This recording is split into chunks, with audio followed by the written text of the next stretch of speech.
I'm Rachel Howzell Hall. Welcome to Authors on the Air.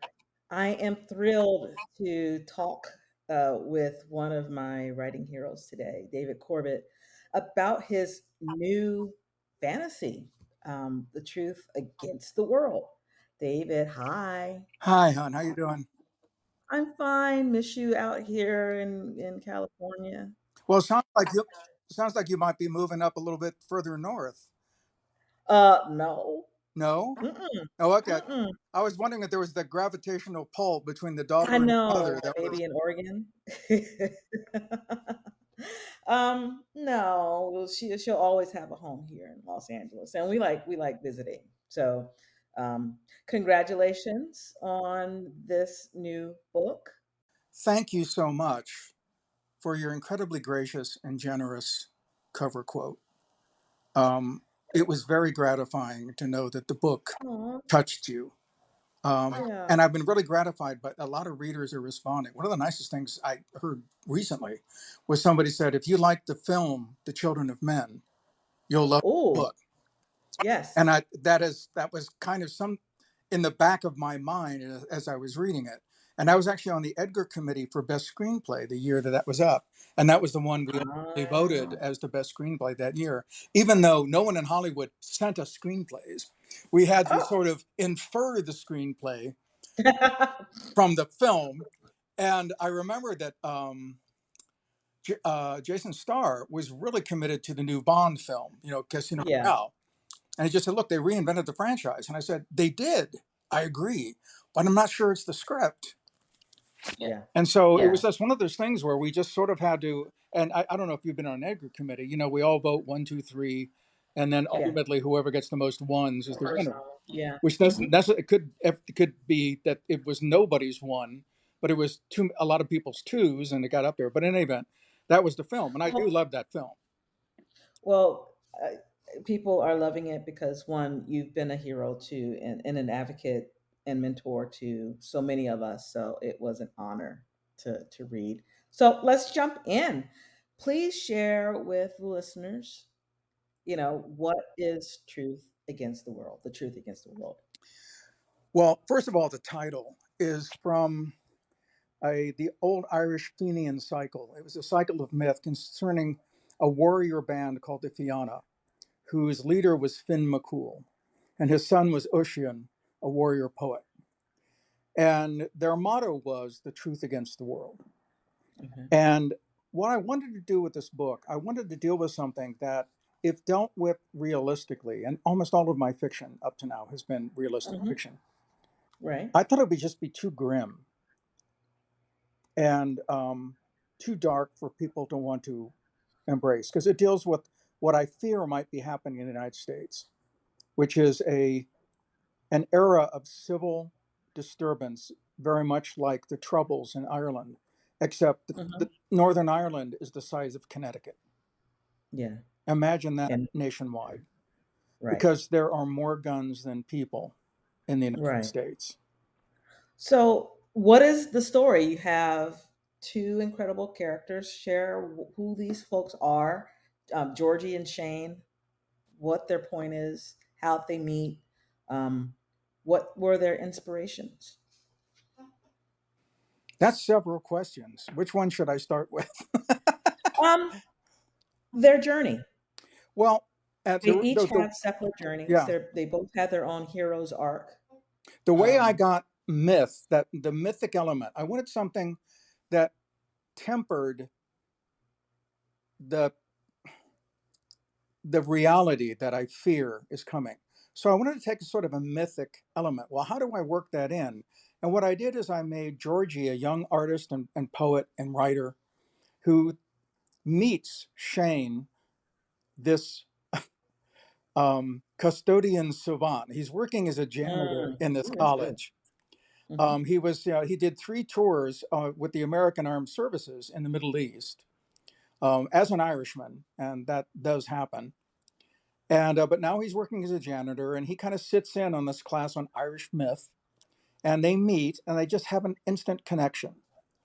Hmm. Um, but it's a friendship connection, and that's one of the things for me. I've also been gratified. Some of the reviews have That really was refreshing. mentioned that. This isn't a forced romantic relationship. These two No. people are really, truly friends. And that was really Yeah. important to me. I've often There's called, love there, but it's it's it's a friendship. It's a and in some ways father-daughter. In some ways just respectful friendship, a caring friendship. It was refreshing oh, to good. actually to Yeah, there's been some people who've responded to the book that way. And I said, thank you. That's kind of, I once wrote a blog post going, The Love That Dare Not Speak Its Name. And it was about platonic love between men and women. uh-huh.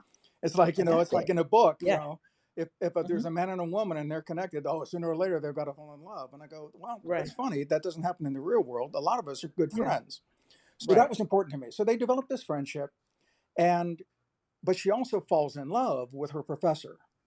Hmm. And at the end of term, she wants to give him this amazing gift. Um, and Shane, knowing these old Irish stories intimately, and knowing that they're intrinsically creative, says, well, what if you think of it this way? And she says, oh my God, that's a great idea. And she writes this wonderful book called The Truth Against the World, based on Hmm. that Fiona uh, slogan. But her professor cruelly breaks things off, basically destroys her because she's sort of very susceptible to depression. Yeah. Shane finds her that night in almost a fugue state. And as he says, you can never turn your back on a life you save. Hmm. And he saves her that night, and they remain close, even as she's sort of in and out of institutions because of her depression. Meanwhile, the book gets published by the professor under his own name. He becomes famous. It becomes the inspiration for a video game, Yeah. which is also itself a watering hole for all the malcontents who are performing some of the worst of the atrocities in the Hmm. civil disturbances. And once Georgie realizes this has happened, she goes, I want to find him. I want to confront him. And Shane says, I will be there with you. And their journey is to find, it's like their grail. We're going to Yeah. find that original book. We're going to tell the world the truth about this book and what was done with it. And because we just can't live with ourselves if we don't do that. So you are known as like one of the best crime writers we have. Why move from something that you know like the back of your hand to this, you know, very new type of genre for you, fantasy? Insanity. Yeah. I, you know, I just everybody's saying a genre bending book, and I agree with Yeah. that. But there's really nothing about the story that um, doesn't have thriller elements, No, it's definitely thriller, but there's a whole time thing that we're dealing with right? and otherworldly type ruminations that definitely aren't of today's modern world. Well, that was, and like I said, the reason I pulled that in is I wanted to mitigate sort of the horror of what the political reality we may be facing. I said I want to talk Yeah. about that, but I want to do it in a way where the readers will find it an easier in, Hmm. because the characters have a connection. Let's just say that Shane's connection to these stories is a little more than just he heard them as a child. And Yeah. I don't want to give any more away than that because it's one of the big Right. reveals in the book. But because of that, his perspective on what's happening is informed not just by Irish history and American history, but by this mythic element of what it means to know that there is a world beyond this one. Hmm. Hmm. And Yeah. so that the consequences are not as dire as we might think, but the situation is as bad as we would hope it That's wouldn't right. be. One Yeah. of the things that you said when we were discussing this that really touched me was you said that the travel is so scary. It reminds me of having to travel with the Green Book. Yeah. And that really, really hit me hard because that was, Well, and that's what made me think of one. traveling anywhere as an African American, and then the stand. Um, we were where were we? Somewhere recently, and it's like, oh, you can take this road, and it's cute. I think it's oh, I was writing a story, the next novel that's coming out next year. I think it's I don't know what road it is, but it's from Death Valley, Joshua Tree, that goes all the way up to Canada. And they're like, "Oh, it's a beautiful drive," and blah blah blah. And I'm like, "I would love to do that, but hell no, I'm not. I'm not. The thought of being alone out in America's wilderness as a black woman, I can't do that. So every time you know you place Georgie and Shane in a new location, it scared the hell out of me because I'm already holding my breath thinking, oh, wow, they're in, that part of Pennsylvania, or they're crossing that farmland over there. It really, I was really concerned. And there was no one that they could really trust, which in itself is another kind of adventure. Well, on Twitter today, there was some pushback against the NAACP issuing a Yeah, travel of warning course. for Florida. And people going, Right. travel warning? Really? Isn't that just a little overwrought? And I kind of went, No. well, that's white people speak if there ever was one. Yeah. It's And a very real thing for us. yeah, It really is. And so for it to be, in something that's considered, fiction, it's like that part is not fiction at all. It's a real thing. It's a scary thing. And for this vulnerable young woman who you're worried about anyway, and on the road with a guy she kind of knows but not really, you hold your breath a lot while reading this, which is a good thing, which is what you want to do. good. Congratulations, you succeeded. Well, and the other thing that happened, um, and I know I'm going to have Irish writer friends who absolutely kill me on this, um, or they'll just slag me off, as they would say. Which, Um, thank you for providing that, the pronunciation, God, yeah. the glossary back there, because I have no idea. I'm like, Oh, have you ever seen um, Saoirse Ronan? There's a YouTube. yes, it's Saoirse like, Ronan. RC. Saoirse Ronan gives Stephen Colbert a Mm-hmm. lesson on how to pronounce difficult Irish names. You can get it on YouTube, and it is one of the most hilarious little Oh, episodes of you like trying to teach people how to pronounce Irish. And I've taken Irish lessons, and I said, so this is a language you memorize. It's not one you learn. yeah. It's like there's It's like, just those that the just traffic how am jam I of, supposed but to know that? I know, and it makes no sense. And well, here's the reason it doesn't make any sense. It was an older culture, and it was Yeah. monks, who Uh, transcribed it, and they were trying to use weird consonants and vowels to convey some of the subtleties of the vowel inflections. And as a result, it just as a written language is impenetrable unless you really, really, really study it. yeah.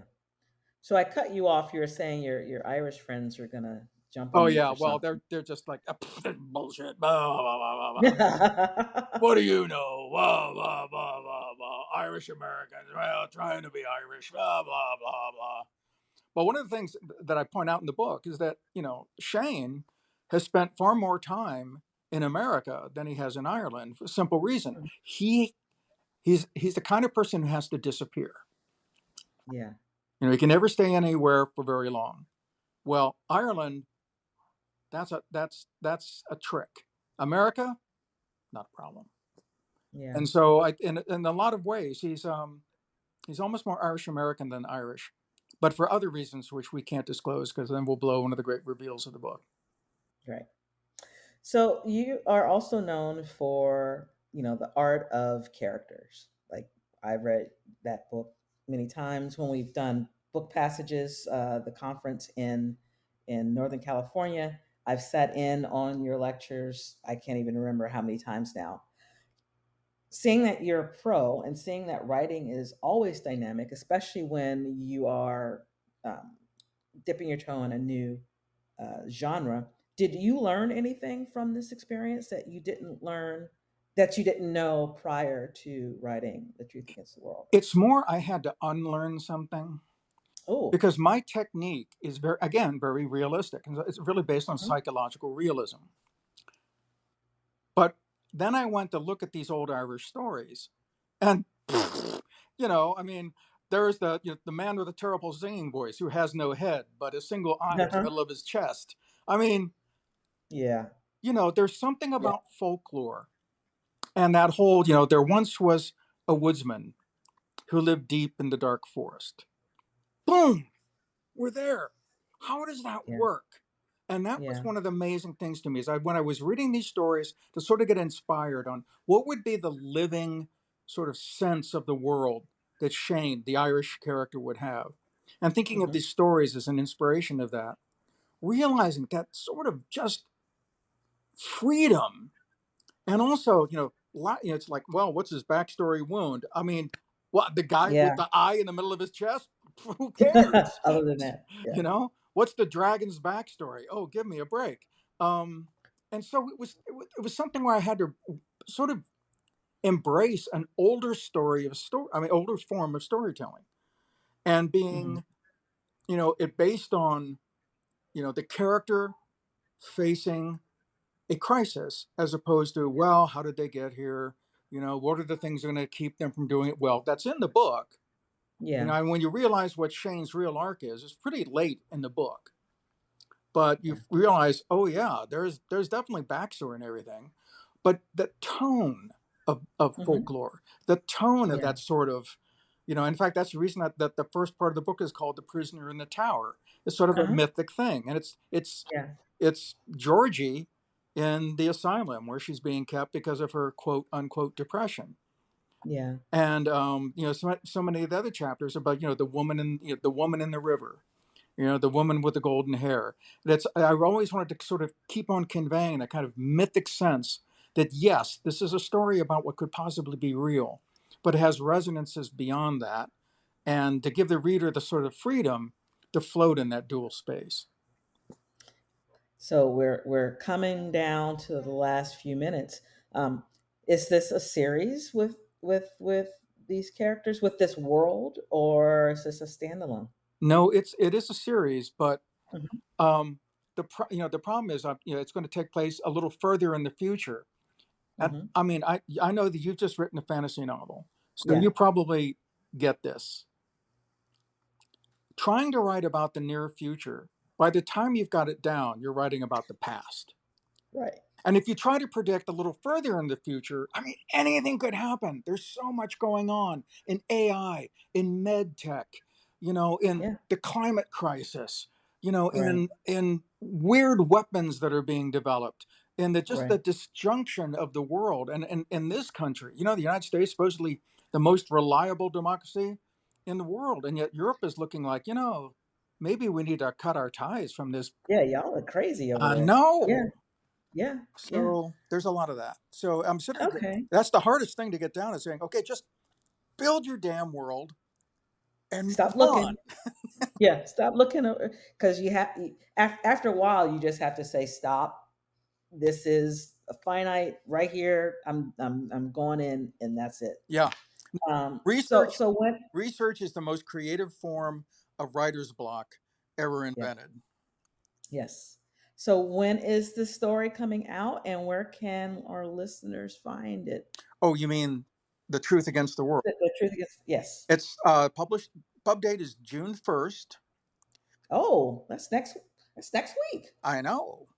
Oh And, my God. and if you go to my website, davidcorbett.com, you go to the page for the book, and there's all sorts of buttons for however you want to buy the book through, independent bookstores or Book Passage in particular, where you and I have both taught, or Yes, yes. Barnes and Noble or Amazon or Apple Books or Kobo, wherever, whatever, however you want to do it, you can get it that. If you want to pre-order the book, I will bless you for the rest of my life because you and I know pre-orders have become this thing that Yes. if you don't get them, you're a pariah. If you do to get them, Yeah. well, maybe I'll do another book with you. And so if you want to pre-order it, I'd be incredibly grateful. And it is a, I have to, I'm first of all, I'm proud of the book, but this, Yeah, you should be. I've really been gratified by so many of the people who have read it and reviewed it so far have really gotten it, which means Yeah. I didn't screw it up. Well, congratulations for not screwing it up. Now you know. It was an honor talking to you Oh, about this story and I'm going to about see you. writing as I'm always. going to see you in 2 weeks or so, or 3 weeks, at We're at the California Writers Conference, California Crime Writers Conference. where Yes. you are a guest of honor. Yes, I am. I am going to wear a tiara, but not really. Well, it would suit you. Yes, thank you. You're, Thank you. Thank you. Well, thank you all for joining us on Authors on the Air. I'm Rachel. That's David over there. Get his book, see us online. Uh, have a lovely summer.